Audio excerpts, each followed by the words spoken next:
Pour ne rater aucune de nos vidéos, n'oubliez pas de vous abonner et d'activer la cloche. On a toujours des gens qui ont travaillé soit au Parlement, soit dans l'administration et qui vont ensuite rejoindre l'industrie du tabac. Ces lobbyistes fournissent aux parlementaires des amendements clés en main. Ils dépensent 800 000 € par an, en tout cas c'est ce qu'ils ont dépensé en 2023 pour défendre leurs intérêts.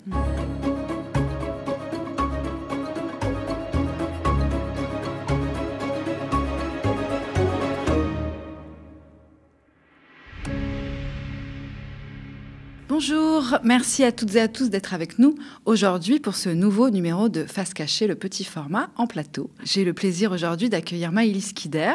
Bonjour. Tu es journaliste indépendante, membre du collectif Extramuros, et tu as enquêté pour le média sur le lobby du tabac et ses relations ambiguës avec les pouvoirs publics. Est-ce que tu peux nous en parler un petit peu ? Oui, les lobbies du tabac, ce sont des lobbies assez installés et puissants en France. Donc, pour bien comprendre de quoi il s'agit, il y a 4 acteurs principaux. Donc, en France, c'est Philip Morris, la British American Tobacco, Japan International Tobacco et la CETA. Il y a aussi la Confédération des buralistes. Et autour de ces... Donc la Confédération des buralistes, c'est les bureaux de tabac. Exactement. Qui représente les bureaux de tabac. Exactement, qui est un lobby bien inscrit à la Haute Autorité pour la transparence de la vie publique. Et autour de ces acteurs, il y a aussi des cabinets de conseil qui sont embauchés pour communiquer, pour écrire des rapports, etc., qui vont dans le sens du lobbying et des intérêts des compagnies de tabac, évidemment. Ces lobbies dépensent 800 000 € par an, en tout cas c'est ce qu'ils ont dépensé en 2023 pour défendre leurs intérêts. Et ce sont des lobbies qui s'implantent autant qu'ils le peuvent auprès des pouvoirs publics, comme tu le disais. D'accord. Alors, comment est-ce qu'ils font pour s'implanter ? Il y a plusieurs méthodes. La première, je dirais, c'est le pantouflage, c'est-à-dire le fait de passer du public au privé ou du privé au public. On a plusieurs exemples assez récents. Donc, en septembre 2024, Capucine Durieux-Rudigo passe du ministère de la Santé, donc elle a été conseillère de 3 des derniers ministres de la Santé, et elle s'en va travailler chez Image 7, donc une agence de communication qui a été fondée par Anne Méot. Donc en apparence, rien qui contredise ses engagements au ministère de la Santé, sauf que son poste consiste à travailler et à communiquer pour la Confédération des buralistes. D'accord. On a ce premier exemple. On a aussi Kevin Reva, qui était assistant parlementaire de Roger Carucci, le sénateur LR, et de Catherine Procaccia, également sénatrice LR, et qui, en 2022, part et devient lobbyiste pour Philip Morris. Troisième exemple, Marine Sauce, qui a été assistante parlementaire de François Bonhomme, le sénateur, et part en 2022 aussi à la Japan Tobacco International. Et ce même François Bonhomme, on le retrouve 1 ou 2 mois plus tard à l'Assemblée, en plein débat sur les projets de loi de financement de la sécurité sociale, en train d'essayer de contrer une hausse de la taxation et donc de la hausse du prix du paquet de cigarettes. C'est-à-dire qu'il a été à la fois le sénateur qui a été accompagné par cette femme, Marine Sauce, et à la fois celui qui défend les intérêts des lobbies du tabac.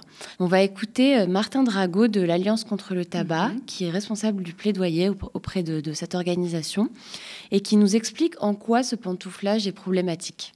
Le pantouflage, en termes de lobby, c'est toujours hyper important. C'est le principe qu'une personne qui a bossé dans une industrie ou bossé dans une administration, en fait, va faire un effet inverse et va aller dans l'industrie ou va aller dans l'administration. Et ça, c'est hyper important en termes de suivi de lobby, parce que cette personne, typiquement, si elle a travaillé dans un ministère et qu'elle va travailler ensuite dans l'industrie, elle a un carnet d'adresses, un réseau d'influence qui est gigantesque et énorme. Et au-delà même du réseau d'influence, elle a une compréhension des institutions qui est un atout unique en fait, pour un cabinet de lobby ou pour l'industrie. Et ça, c'est vrai que c'est toujours impressionnant de voir qu'aujourd'hui, en fait, on a toujours des gens qui ont travaillé soit au Parlement, soit dans l'administration et qui vont ensuite rejoindre l'industrie du tabac.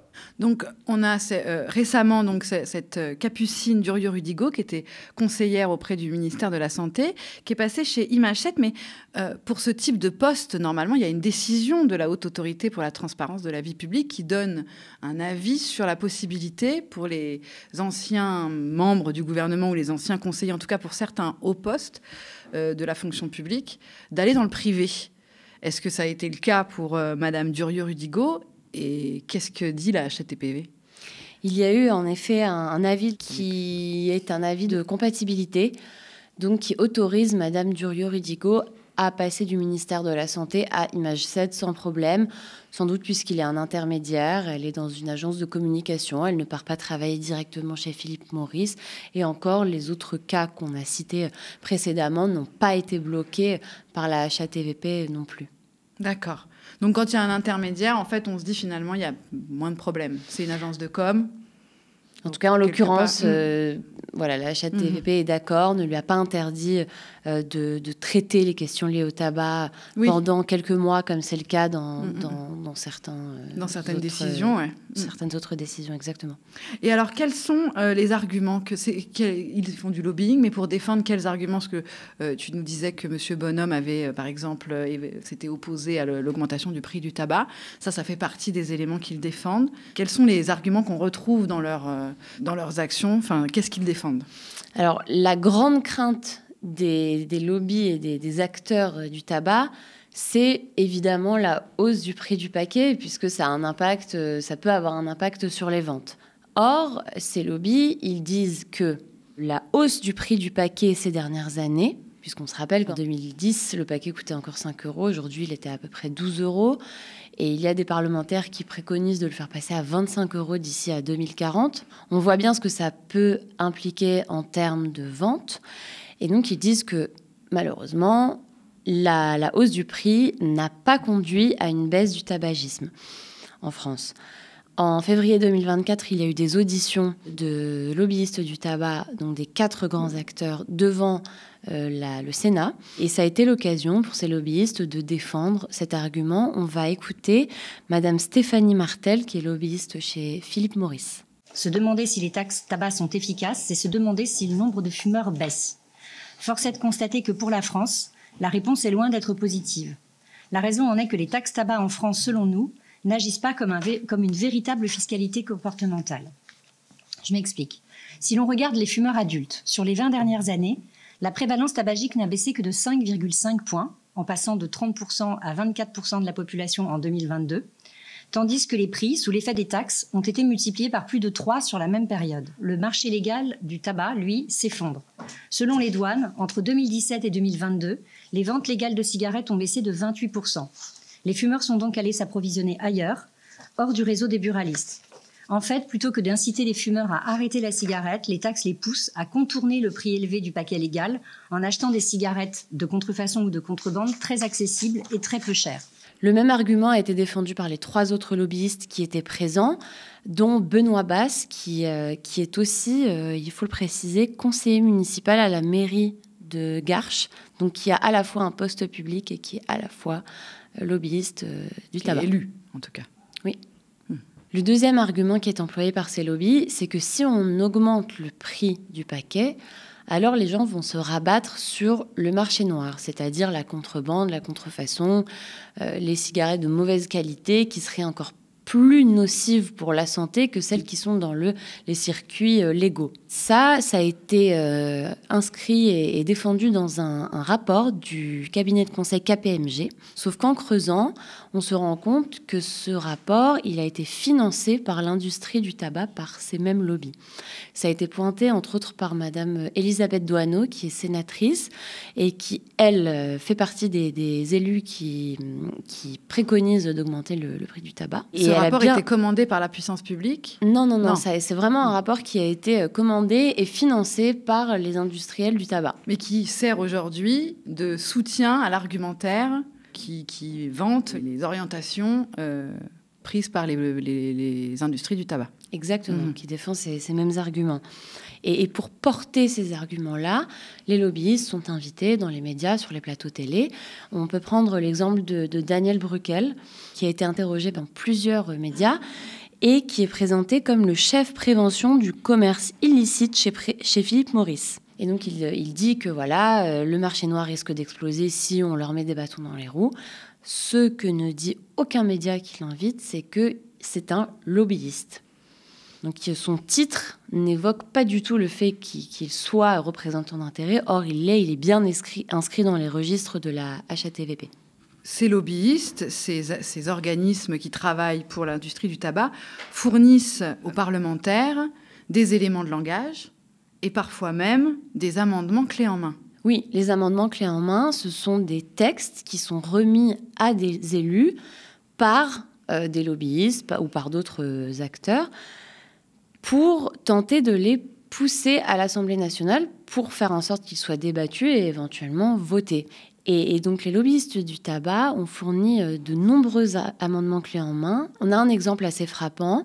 La Confédération des buralistes confie un amendement clé en main lors des débats sur le projet de loi de financement de la sécurité sociale 2024. Et on a 2 députés qui vont proposer cet amendement lors des débats. Caroline Fiat, de la France Insoumise, et Joël Mélin, du Rassemblement national, qui vont proposer exactement le même amendement qui dit que si on augmente le prix du tabac, alors le marché noir va prospérer. Donc là, on voit sur l'écran les amendements qui ont été présentés par Caroline Fiat et Joël Mélin, et on voit qu'ils sont strictement identiques. À la virgule près. Oui.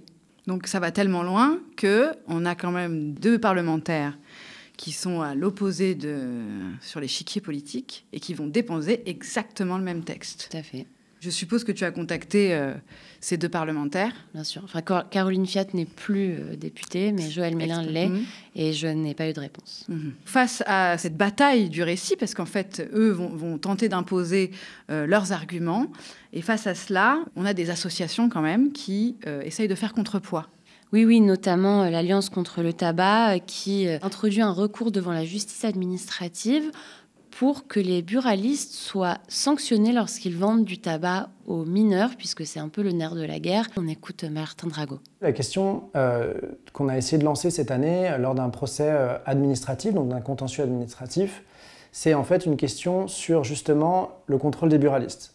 Parce qu'encore une fois, l'industrie du tabac, elle est très présente en France, elle fait du lobby, mais de manière publique et visible, c'est vraiment les buralistes qui ont une puissance de lobby que moi j'ai rarement vue de mon côté. C'est-à-dire que dans les médias locaux, dans la PQR, presse quotidienne régionale, c'est très très rare d'avoir une semaine sans que vous ayez au moins, 5-6 articles sur les buralistes. Et le fait que ils souffrent énormément et que ça soit très compliqué pour eux. Donc nous, ce qu'on voulait un peu critiquer, c'est le fait que les buralistes, il y a un problème qui est très connu, c'est que, alors que la loi leur interdit, ils continuent de vendre à des mineurs. C'est-à-dire qu'ils continuent de vendre du produit tabac à des mineurs. Or, la question de l'accès des produits tabac aux mineurs, elle est essentielle dans le tabagisme. Il y a 90% des gens qui fument aujourd'hui, ils ont commencé avant 18 ans. Donc en fait, si vous arrivez à contrôler ce truc-là, vous portez vraiment une atteinte forte au tabagisme. Mais on a des buralistes, en fait, ils continuent de vendre leurs produits. Et alors qu'ils devraient être normalement sanctionnés par leur ministère responsable, c'est-à-dire le ministère des Comptes publics, ils ne le sont pas du tout. Et au contraire, nous, selon nos calculs, les buralistes, sur ces 20 dernières années, ils ont reçu 4 milliards d'euros d'aide publique. Il faut savoir que ces organisations, comme l'Alliance contre le tabac, font face à des réponses très virulentes, voire agressives des industriels du tabac, des menaces de procès. On écoute Martin Drago nous parler de ces méthodes agressives des industriels du tabac. Dans notre discours public, on ne va pas mâcher nos mots, on va dire, on ne va pas hésiter, mais on peut se prendre des retours assez facilement. Et donc là, c'était par exemple juste une fois où le président de l'ACT, le professeur Josserand, qui est un médecin de santé publique, s'est exprimé sur Twitter sur le fait que l'industrie du tabac se faisait notamment de l'argent sur le dos des jeunes, parce que le but de l'industrie, et c'est prouvé dans plusieurs documents internes de l'industrie, c'est de rendre addicts les jeunes au tabac le plus tôt possible, parce qu'après ils n'arrivent plus à s'en sortir. Mais en fait, le fait de répéter ça, une semaine après, on s'est pris un courrier de menace de l'avocat de Philip Morris, en diffamation, en disant « Attention, ce que vous avez dit est faux, si vous continuez, on n'hésitera pas à aller en procès en diffamation ». Même chose, moi je fais du plaidoyer depuis assez longtemps, j'avais jamais vu un courrier de diffamation à ce point-là. Alors évidemment, c'est pas quelque chose qui nous fait peur, et au contraire, c'est quelque chose qui va montrer qu'on a atteint un point qui fait mal. Mais ça montre quand même la détermination de Philip Morris, qui est aujourd'hui l'entreprise de tabac la plus puissante en France, et qui n'hésite pas à menacer les associations civiles financées par l'État, parce que nous on est quand même financé par la sécurité sociale, pour en fait, dès qu'on va un peu trop loin dans la critique de l'industrie. Martin Drago, lui, il s'occupe du plaidoyer. Mais on se dit que le lobbying est une activité connue en France, en Europe, etc. Quelle différence on fait, puisque le plaidoyer, c'est aussi une façon d'aller faire une forme de lobbying pour ses idées, et en tout cas ce qu'on défend. Comment on fait la différence ? On peut considérer que c'est la même chose. Maintenant, en général, les organisations comme ACT n'aiment pas trop parler de lobbying, puisqu'on n'est pas dans le même registre, on n'est pas dans les mêmes méthodes, on n'est pas dans les mêmes capacités financières. C'est-à-dire que là où des lobbyistes du tabac vont envoyer 10 mails de la part de Philip Morris, de KPMG et d'autres cabinets de conseil et de communication, les organisations comme ACT, elles, ont une oreille un peu moins attentive, ou en tout cas arrivent peut-être moins à imposer leur récit auprès des pouvoirs publics, et arrivent moins à confier des amendements clés en main qui vont être présentés par des élus. C'est un récit qui, bien sûr, est très difficile à imposer, ce récit anti-tabac. Ils recrutent moins chez les politiques. Ils recrutent beaucoup moins chez les politiques. Il y a plus d'indépendance, effectivement. On écoute Martin Drago qui résume un peu cette bataille des récits et qui essaye d'expliquer ce qu'ils essayent de faire remonter auprès des décisionnaires. Ce qu'on oublie souvent, c'est qu'on a l'impression, je trouve dans la question du tabac, que c'est juste la question du fumeur ou de la fumeuse par rapport à son addiction. Et nous, notre rôle en tant qu'association, c'est de montrer que non, que derrière, il y a une industrie et qu'on a trop tendance à l'oublier. Et qu'en plus, nous, ce qu'on essaie de montrer, c'est que cette industrie, elle a évidemment un impact en santé publique, mais elle a aussi un impact environnemental qu'on ne critique pas assez, qui est hyper fort. Le mégot, c'est un des produits aujourd'hui qu'on trouve le plus dans les océans, dans les plages, etc. La culture du tabac, il y a énormément de choses à dire au niveau environnemental. Et on voit bien sur ces questions qu'on n'a pas encore allé chercher l'industrie sur ces questions. C'est vrai qu'on parle très peu de l'impact environnemental de l'industrie du tabac. Ça fait partie des sujets qui sont mis complètement sous le tapis. Ça sera peut-être l'objet d'une enquête future. Merci en tout cas, Maëlys, d'être venue nous raconter tes découvertes et ton enquête sur les lobbies du tabac. Merci. Merci à vous de nous avoir suivis pour ce petit format de Face cachée. L'article complet de cette enquête est à retrouver sur le site internet lemediatv.fr. On se retrouve très prochainement pour un nouveau numéro de Face cachée.